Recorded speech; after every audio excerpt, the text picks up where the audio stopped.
engkau harus mengampuni dia. Lalu ayat yang kelima dan keenam yang secara khusus akan saya sampaikan di siang hari ini, dikatakan lalu kata rasul-rasul itu kepada Tuhan, tambahkanlah iman kami. Karena menerima nasihat-nasihat ini, kemungkinan gitu ya, para rasul ini menganggap bahwa tidak bisa, tidak mampu mereka melakukan apa yang Tuhan sampaikan kalau mereka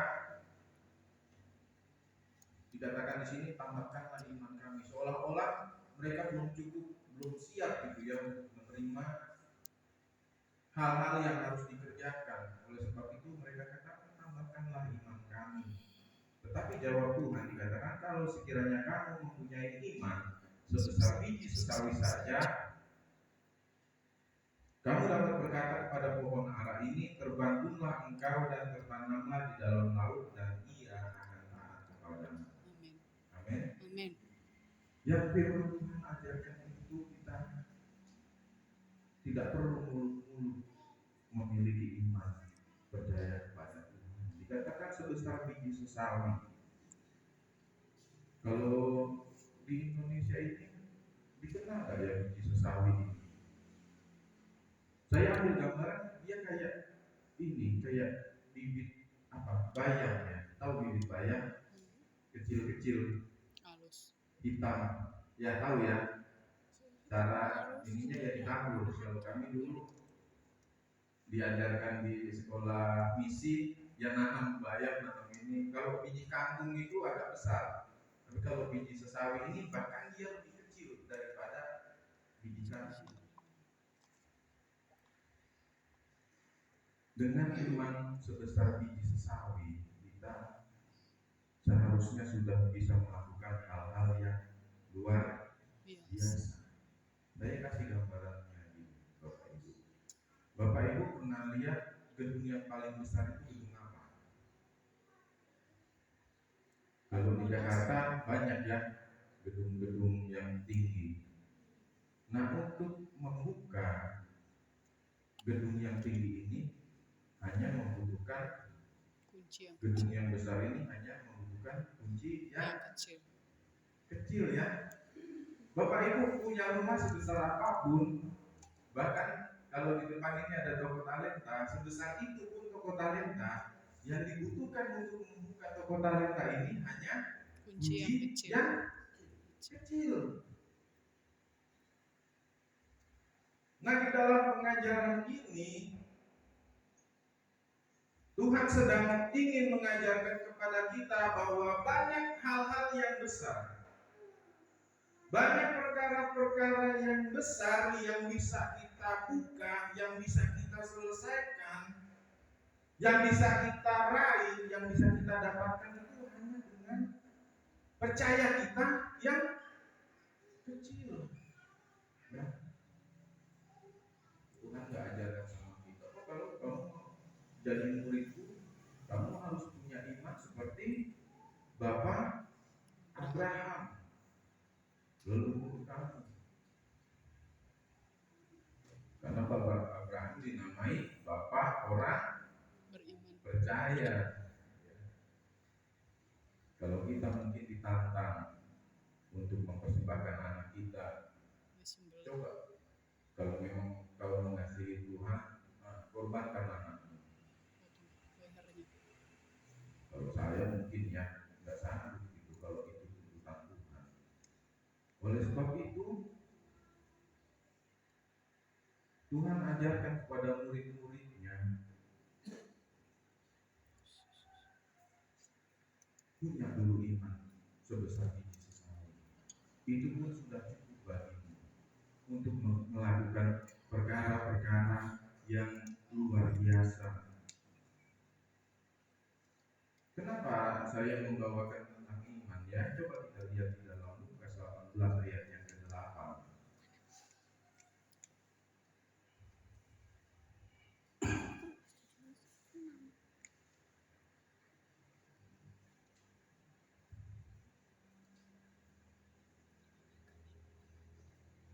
Sudah dapat Bapak Ibu? Saya akan bacakan. Aku berkata kepadamu, Ia akan segera membenarkan mereka. Akan tetapi jika Anak Manusia itu datang, adakah ia mendapati iman di bumi? Nah, hari Kamis kita merayakan hari kenaikan Tuhan, ya. Tuhan naik ke surga. Bahkan nanti 10 hari pencurahan Roh Kudus. Nah, Tuhan sudah naik. Yang kita nantikan sekarang apa? Kembalinya Tuhan ke dunia ini. Nah, yang Tuhan mau saat Tuhan kembali datang ke dunia ini menjemput saleh-salehnya Tuhan. Firman Allah dikatakan adakah akan tetapi jika Anak Manusia itu datang, adakah ia mendapati iman di bumi?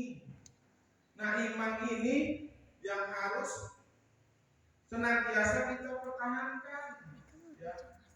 Kan susah menjaga iman, Bapak Ibu. Kita banyak melihat bagaimana orang-orang begitu mudahnya untuk berpaling dari Tuhan, untuk meninggalkan Tuhan, untuk melihat hal-hal yang lain yang mereka lihat. Kok hidup di dalam Tuhan ini susah? Kok hidup di dalam Tuhan ini menderita? Sedangkan di luar sana orang begitu mudahnya. Kita seolah-olah sedang melihat bahwa orang-orang di luar Tuhan itu lebih diberkati. Nah, ini menjadi satu ujian yang sangat berat, ya, yang sangat besar untuk kita. Apalagi di masa-masa sekarang ini, Bapak Ibu. Yang Tuhan inginkan adalah ketika Dia datang kembali ke dunia ini, Dia mendapati ada iman.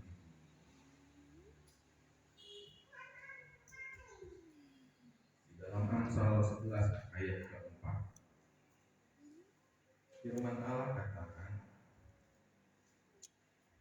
Amsal 11 ayat yang ke-4, firman Allah katakan, pada hari kemurkaan harta tidak berguna, tetapi kebenaran melepaskan orang dari maut.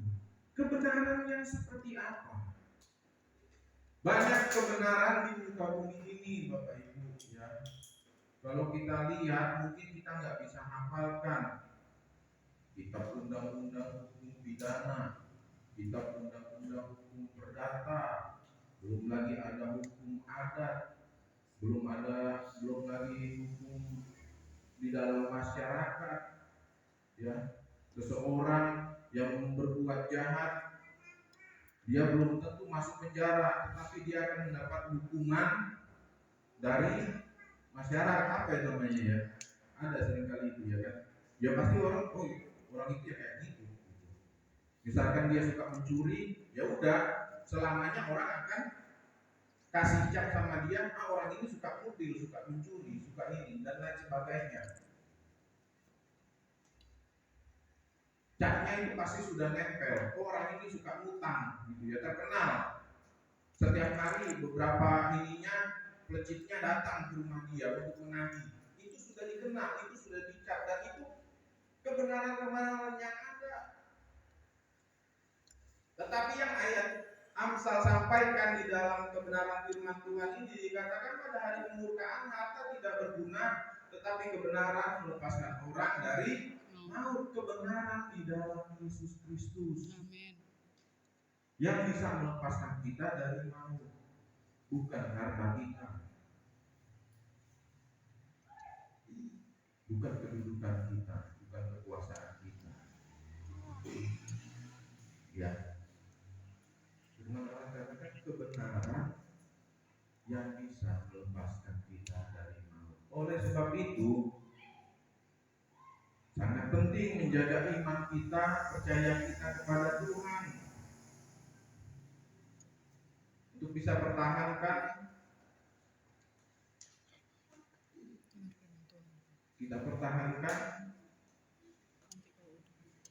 iman percaya kita kepada Tuhan Yesus. Di dalam Matius 25 ayat yang 21. Firman Allah katakan, maka kata tuannya itu kepadanya, baik sekali perbuatanmu itu, hai hambaku yang baik dan setia. Engkau telah setia dalam perkara kecil. Aku akan memberikan kepadamu tanggung jawab dalam perkara yang besar. Dimulai dulu dengan perkara yang kecil, Bapak Ibu.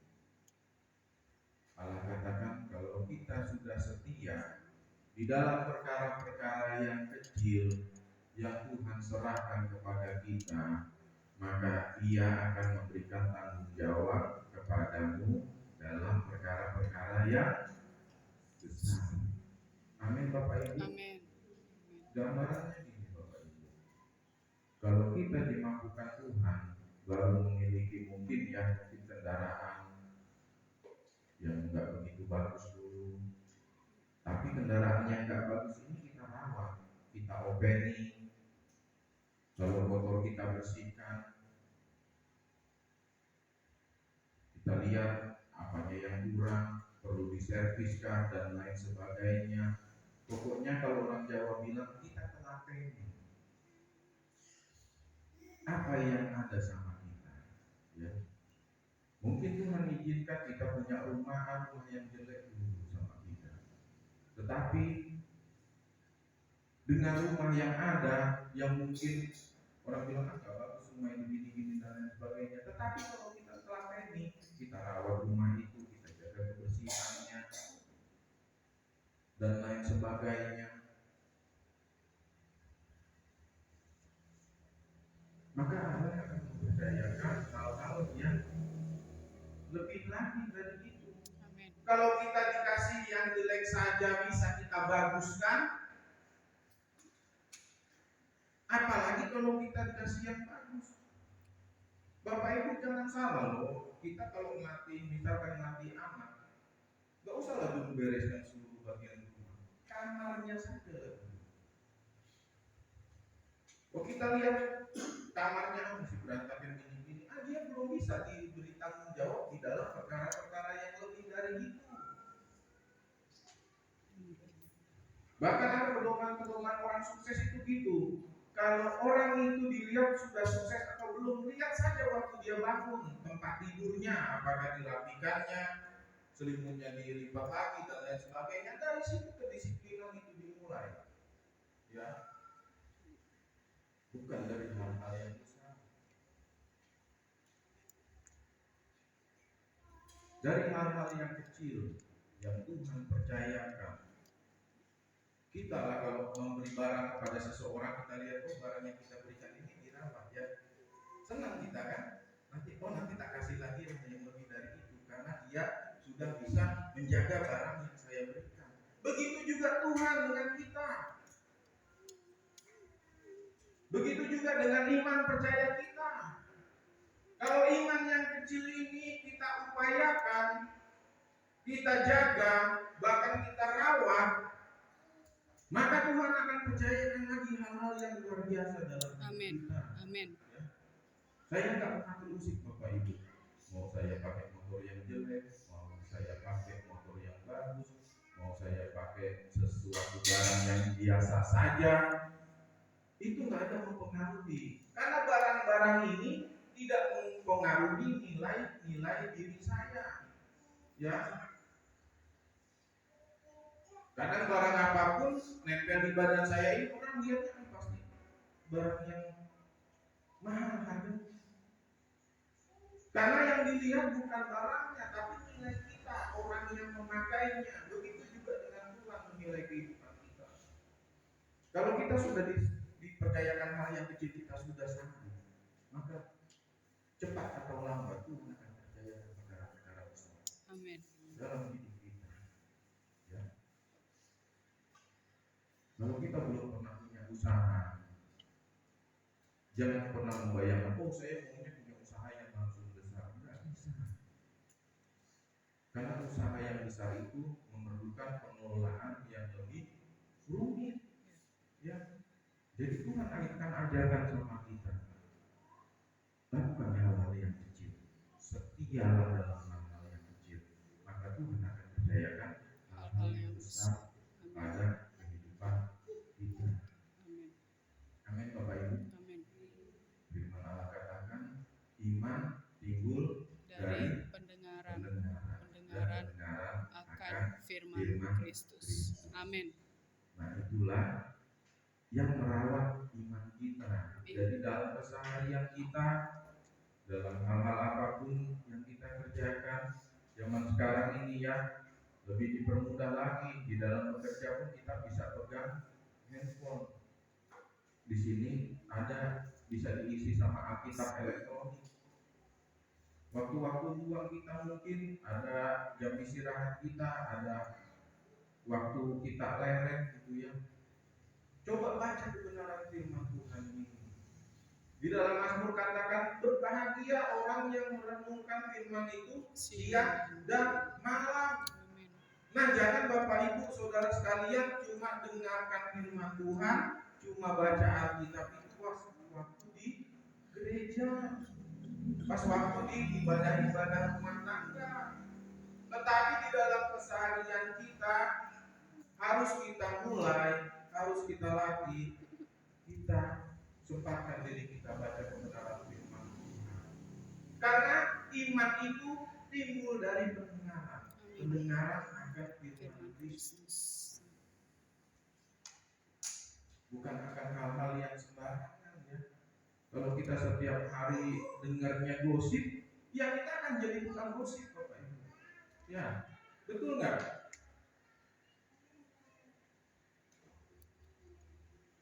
Pergi ke tetangga, ngomongkan tetangga yang satu. Nanti pergi ke tetangga yang satu lagi, kita ngomongkan lagi tetangga yang tadi ngomongin orang ini sama kita. Nanti tetangga ini ngumpul sama tetangga kita yang lain, ngomongin kita juga. Itu namanya lingkaran setan, ya. Oh siapa yang gini? Nanti balik lagi. Oh itu kan ini tingkat begini-gini. Udah musuhan lah. Satu RT. Karena lingkaran setan. Karena yang didengar bukan pendengaran akan firman Kristus.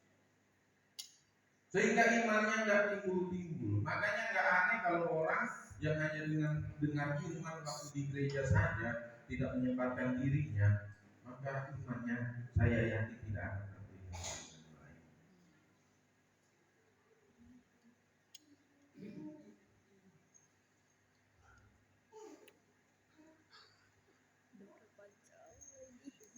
Di dalam Matius 9 ayat yang ke-20.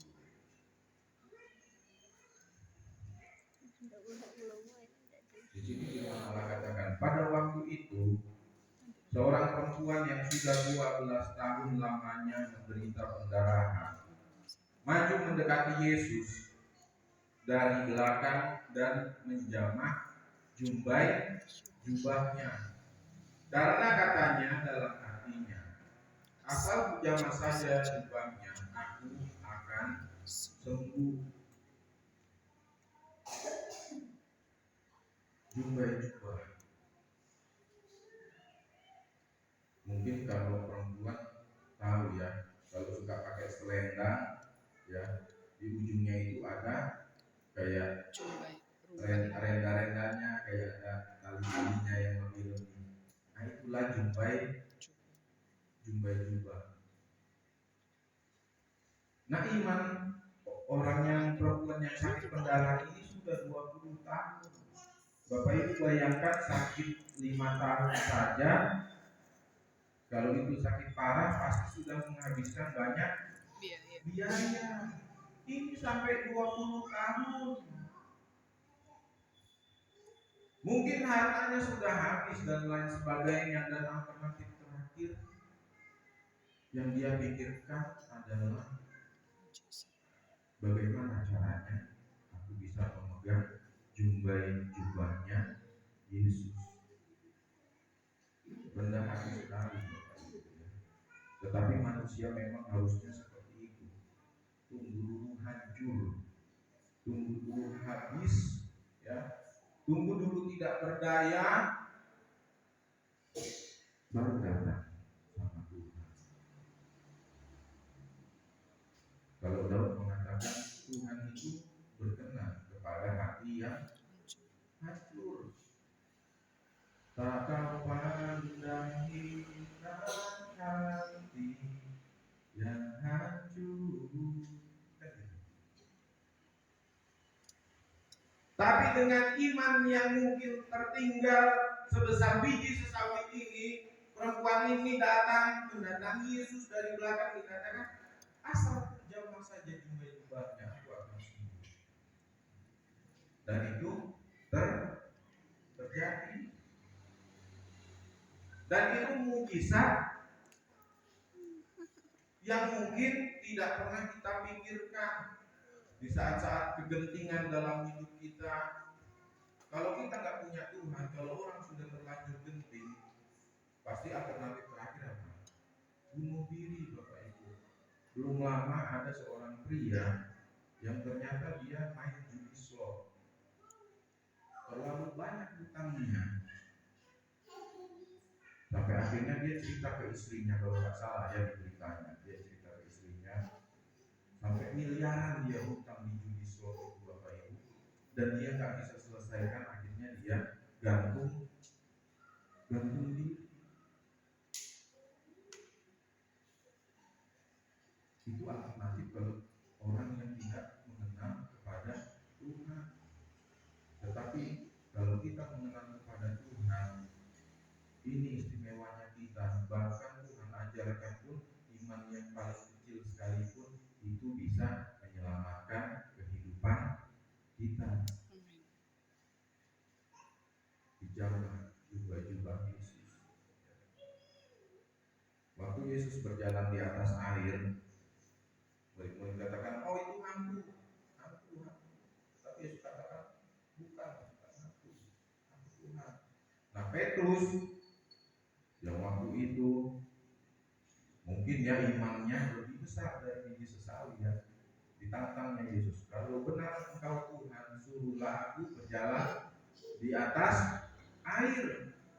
Tetapi sesungguhnya itu bukan berjalan di atas air, Bapak Ibu, itu berjalan di atas badai, berjalan di atas gelombang. Karena ketika Petrus sudah mengaplikasikan imannya, sudah menerapkan imannya, dia keluar dari perahu, dia masuk ke dalam badai itu, Petrus bisa berjalan di atas badai ini, mendekati Yesus. Tetapi kemudian goyah, dikatakan ketika rasanya tiupan angin, ketika dilihatnya kok banyak gelombang-gelombang, ini aku lagi ngapain ini? Mulailah dia tenggelam. Bapak Ibu tahu perbedaannya Petrus waktu masih di perahu sama di atas air? Apa bedanya? Ada yang tahu nggak? Apa?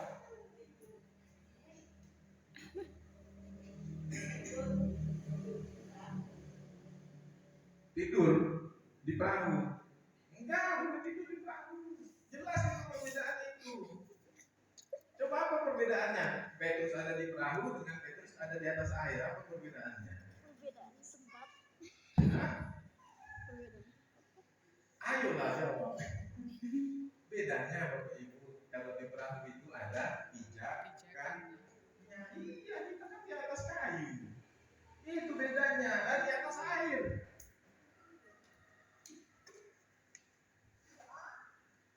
Kadang Tuhan ingin mengajarkan kita untuk kita keluar dari pijakan kita.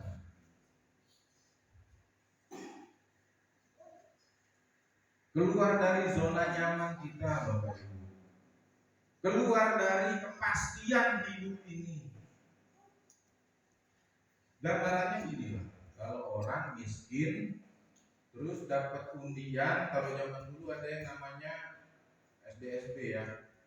Kalau di kemarin itu di India ada orang miskin tiba-tiba dapat lotre sekian ratus, nggak tahu miliar atau ratus juta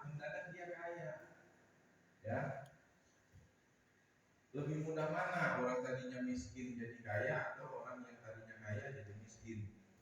Hah? Miskin jadi kaya. Maunya mana Bapak Ibu? Miskin jadi kaya atau kaya jadi miskin? Hah? Miskin jadi kaya, ya maunya miskin jadi kaya. Karena penyesuaiannya paling penyesuaian lidah, ya. Tadinya mau setiap hari makan tempe, tahu, makan sambal bawang. Nah tiba-tiba dapat duit banyak, makan pizza ini, pengen makan apa pokoknya, wah yang mewah-mewah lah. Paling penyesuaian rasa itu enak kok, penyesuaian rasa. Makan tadinya seadanya, jadi makannya mewah. Paling tadinya HP-nya cuma HP biasa, ketika punya uang jadi kaya, beli HP-nya iPhone. Paling penyesuaian pakai aja, tinggal diulik aja itu teknologi, tinggal dipelajari. Dan itu lebih mudah daripada tadinya seseorang memiliki satu kekayaan tiba-tiba harus mendadak jatuh miskin. Nah demikianlah perbedaannya ya. Yang saya katakan, Petrus tadinya di perahu itu ada pijakannya, tetapi ketika dia keluar, ketika dia mau menerapkan imannya, dia menghadapi bahwa sesungguhnya hanya tinggal dia, badai, dan Yesus yang ada di sekitarnya. Betul ya Bapak Ibu ya. Sehingga kalau imannya ini tidak bertahan, maka dia tenggelam. Tetapi kembali Tuhan nyatakan, Petrus mungkin tinggal imannya sebesar biji sawi. Ketika dia tenggelam, dia katakan, Tuhan tolonglah aku. Karena dia tahu bahwa Tuhan itu sanggup menyelamatkan bahkan dalam situasi yang paling genting sekalipun. Amen. Situasi yang mungkin matilah aku ini, pasti mati. Tapi dia tahu, dia kenal siapa Tuhannya. Amin. Amin Yesus. Amin. Siapa Tuhannya. Dan kita harus kenal siapa Tuhan kita dan belajar tentang iman, tentang melangkah keluar dari zona nyaman kita.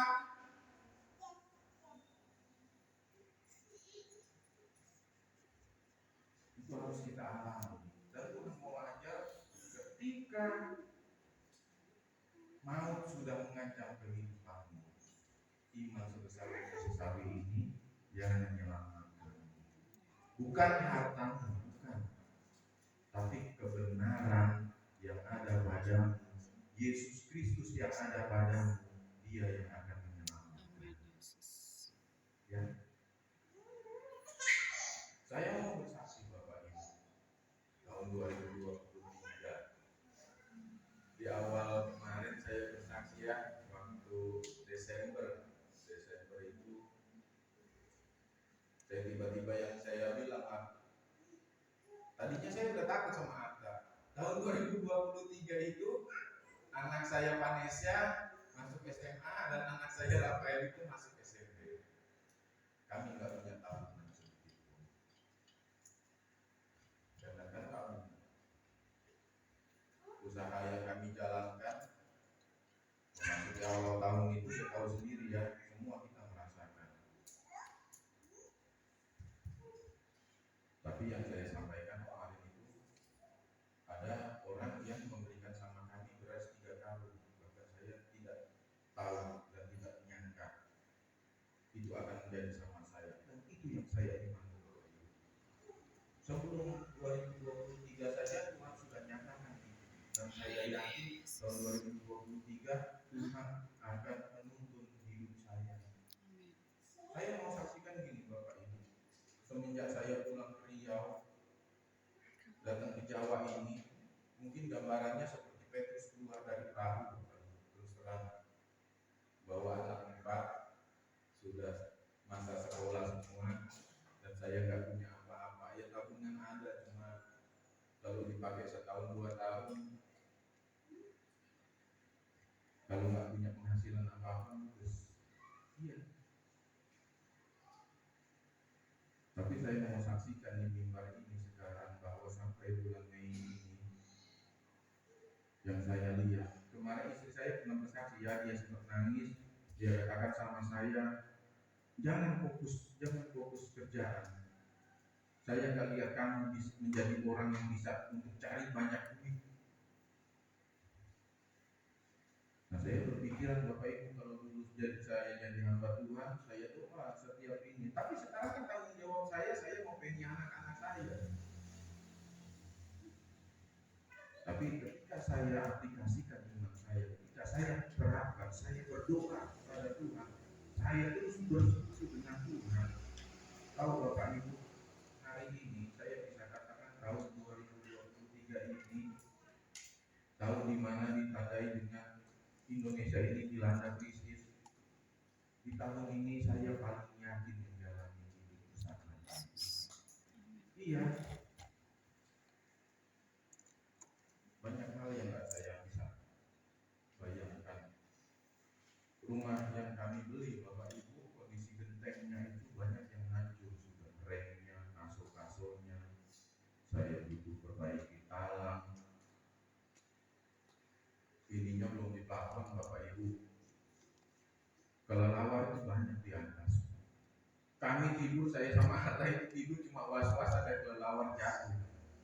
Belum lagi tai kelelawar dan lain sebagainya. Itu memang benar, setiap malam itu ada saja kelelawar yang jatuh dan kami bangun tiba-tiba, kan kaget, kan nggak enak bangun. Tadinya tidur nyenyak, harus bangun gara-gara ada yang mengganggu, kan nggak enak. Saya berperkara sama Tuhan. Tuhan, saya nggak tahu bagaimana jalannya. Saya nggak tahu. Saya ingin. Tetapi dengan penyerahan diri saya sama Tuhan, Tuhan mulai salurkan berkat pada ini. Sampai kami bisa, tadinya itu ya rumah saya, kami bikin kamar itu di depan, tadinya ruang tamu, karena kamarnya cuma 2. Akhirnya kami bikin kamar, ruang tamu itu kami jadikan kamar, kami sekat pakai GRC. Istri saya bilang pengennya punya ruang tamu lagi. Oh ya sudah, nanti kita bikin. Dapur itu kan lebar, jadi kita bikin nanti 1 kamar lagi di sini. Tadinya saya nggak kepikiran kapan ini terrealisasi Tuhan. Saya nggak tahu. Lihat belakang rumah itu, atapnya itu udah jatuh genteng itu banyak dan sudah ada yang nempel di tembok. Apa kasurnya itu, remnya itu sudah di tembok. Saya berpikir, Tuhan, kalau ini nggak segera diperbaiki, hujan ini netes ke tembok, lalu merembes ke, kan lama-lama gitu. Kalau yang kena hujan, kayu ini lapuk lagi. Akhirnya hancurlah. Tuhan, kapan saya bisa perbaiki? Akhirnya Tuhan kasih berkat-berkat yang luar biasa sama kami. Dari mulai di awal sampai mulai di akhir penyelesaian, puji Tuhan. Ya, saya sendiri nggak tahu 2023 kok mana Tuhan izinkan renovasi rumah. Kami bisa plafon rumah kami, kamar mandi pun bisa kami perbaiki, kami barusin lagi. Tadinya pintunya itu udah layak semua. Dan inilah hebatnya Tuhan. Iya, saya mau apa yang saya alami, saya sendiri alami. Tapi Tuhan itu kadang-kadang menyatakan kuasanya itu memang di saat-saat kok kayaknya mustahil. Bertahun-tahun saya tinggal di Riau dengan penghasilan, dengan segala sesuatu yang tercukupkan untuk saya, tapi saya tidak pernah memiliki rumah sendiri. Nah, ketika saya keluar dari perahu itu, saya mulai menjalani hari-hari bersama dengan Tuhan. Justru di saat-saat itulah saya bisa punya rumah saya sendiri. Menjadi satu kebanggaan, Bapak Ibu. Tadinya saya mau pulang RT, saya mau, Bapak Ibu. Yang lain pensiunan, PNS dan lain sebagainya, bukan cuma rumah, tapi mobil bagus-bagus dan lain sebagainya. Saya minder, Bapak Ibu. Tapi Tuhan sesuai dengan firman-Nya mengatakan bahwa Tuhan tidak pernah membiarkan kita di memalukan. Dan itu saya alami Bapak Ibu. Dan saya bersyukur Tuhan, terima kasih. Firman ini bukan hanya sekedar omong kosong untuk saya. Firman ini kenyataan. Firman ini hidup dalam hidup saya. Kalau Bapak Ibu kemarin itu kami habiskan untuk renovasi itu sekitar 12 atau 13 juta juga ternyata. Dan saya nggak tahu itu Tuhan ini dari mana. Saya nggak tahu.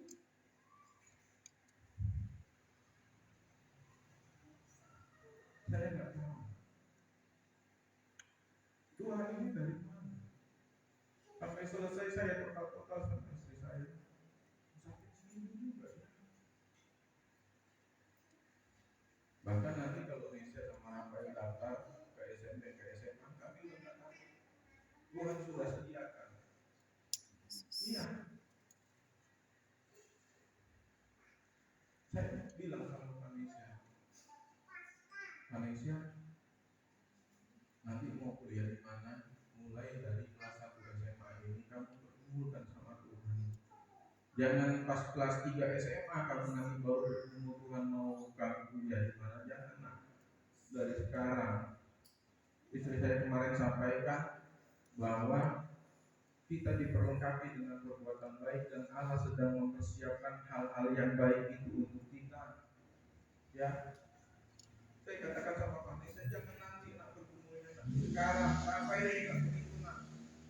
Nanti mau masuk SMP bergumulkan, nanti SMA mau kemana bergumulkan sama Tuhan, nanti masuk SMA kau bergumulkan lagi untuk kuliahmu gimana.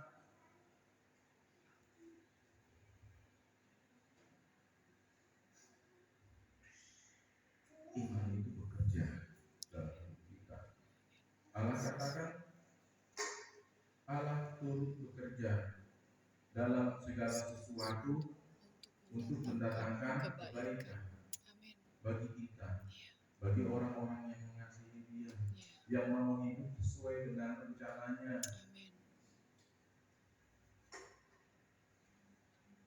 Kalau kitab Yakobus mengatakan iman itu kalau tanpa perbuatan, iman itu adalah iman yang kosong, iman yang mati. Ya, Rasul Paulus dia sebagai rasul dia katakan aku berdoa tetapi aku juga bekerja.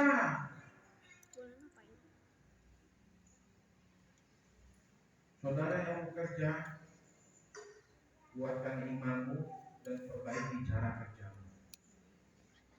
Dan Tuhan akan turut bekerja bersama-sama dengan engkau untuk mendatangkan kebaikan, untuk mendatangkan masa depan, untuk mendatangkan hari depan yang penuh dengan harapan.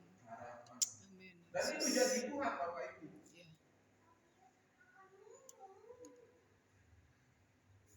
Harus kita latih.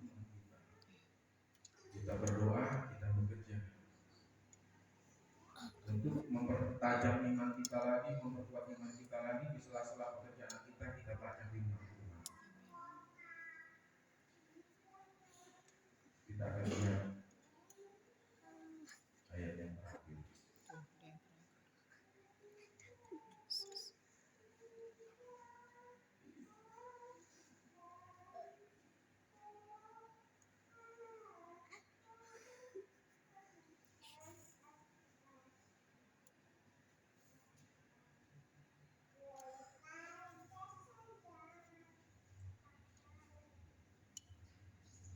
Lukas 13 ayat yang ke-19.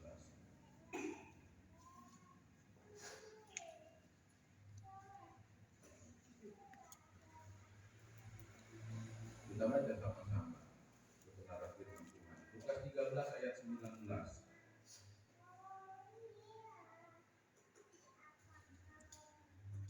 Sudah dapat semua, kita baca 1, 2, 3. Ia seumpama biji sesawi yang diambil dan ditaburkan orang di kebunnya. Biji itu tumbuh dan menjadi pohon, dan burung-burung di udara bersarang pada cabang-cabangnya. Di sini dikatakan hal kerajaan Allah ayat 18. Seperti apa akan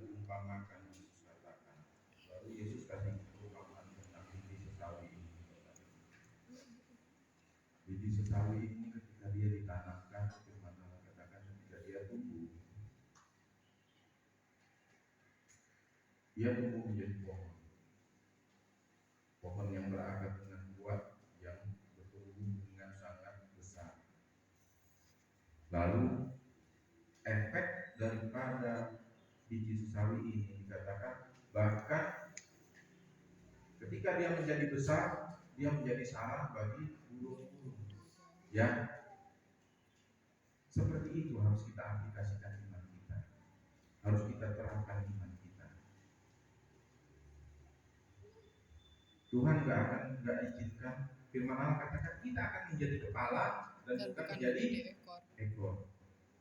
Kita akan menjadi pemimpin. Berarti pemimpin itu ada yang dipimpinnya.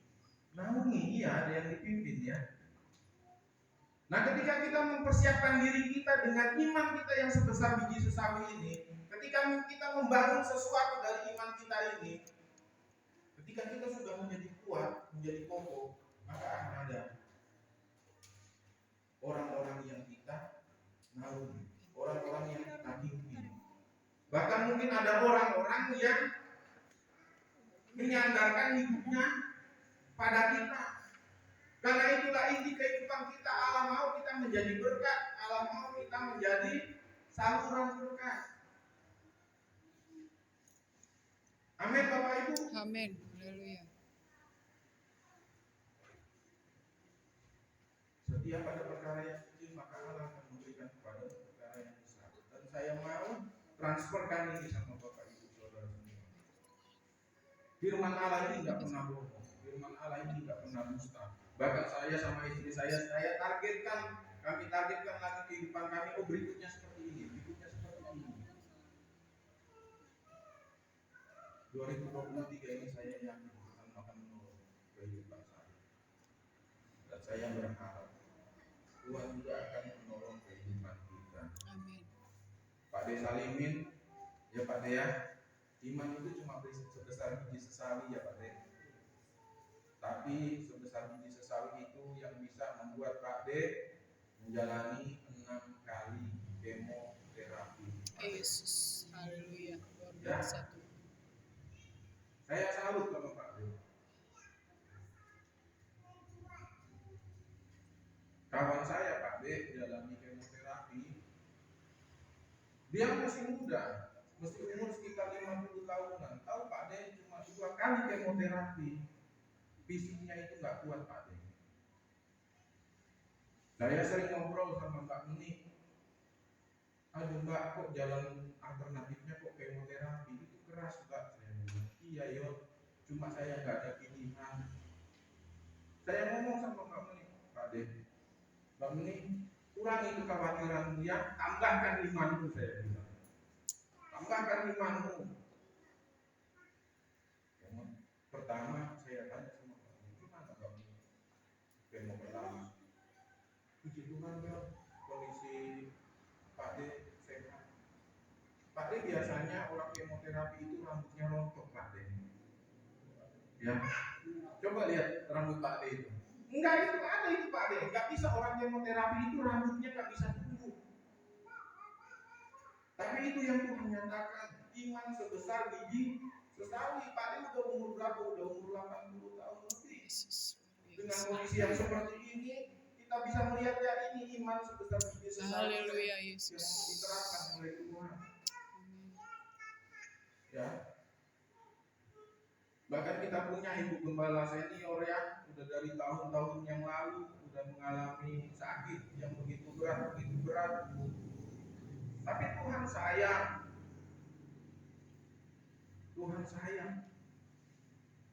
Dengan jemaat-jemaat juga yang sudah sepuh, mungkin tinggal tersisa tenaga sisa dari Mbak Putri, mesti terus datang ke gereja mengaplikasikan iman ini sebesar biji sesawi. Kita tetap taat, harus setia sampai akhir, sampai nanti. Amin. Ya. Amin Yesus. Kita yang masih muda-muda belajar. Yeah. Sudah ada pengalaman yang Tuhan dikasih iman sebesar biji sawi. Yesus. Dan itu nyata. Ya. Beberapa kali Yesus kalau sembuhkan orang, dia selalu katakan, pergilah, imanmu menyelamatkan engkau. Iya. Iman kita menyelamatkan kita. Amin Bapak Ibu. Amin. Kita harus menjadi biji sawi yang bertumbuh, menjadi pohon yang besar. Orang-orang di sekitar kita boleh merasakan dampak daripada iman kita. Itu harus, itu wajib. Ya. Biar orang-orang merasakan kebaikan kita. Dan nanti Allah persiapkan kita untuk melakukan perbuatan yang baik. Ya. Allah sedang mempersiapkan kita semua. Yesus. Saya mau itu transfer dalam hidup kita. Yang masih muda-muda gitu juga. Hidupkan imanmu. Mungkin sekarang ini bisa bersandar sama orang tua, tapi suatu saat harus ada saatnya engkau dengan badai kehidupan yang kau jalani dengan Tuhan. Gak ada pijakan lagi. Ya. Iya. Yang masih muda-muda itu harus seperti itu. Enggak selamanya kita terus bertahan sama orang tua. Enggak. Orang tua kita akan pergi, meninggalkan kita. Tetapi dengan imanmu yang sebesar biji sawi itu, hadapi badai itu, hanya badai itu dan Tuhan yang ada di depanmu. Tuhan sanggup selamatkan kita. Amin. Amin. Puji nama Tuhan. Ini firman Tuhan yang saya sampaikan. Biarlah menjadi berkat dalam kehidupan kita. Baik saya yang berbicara maupun Bapak Ibu yang mendengar, kita semua diberkati oleh Tuhan. Amin. Puji nama Tuhan. Waktu selanjutnya saya serahkan kepada Bapak Gembala. Tuhan Yesus memberkati kita semua. Amin. Amin.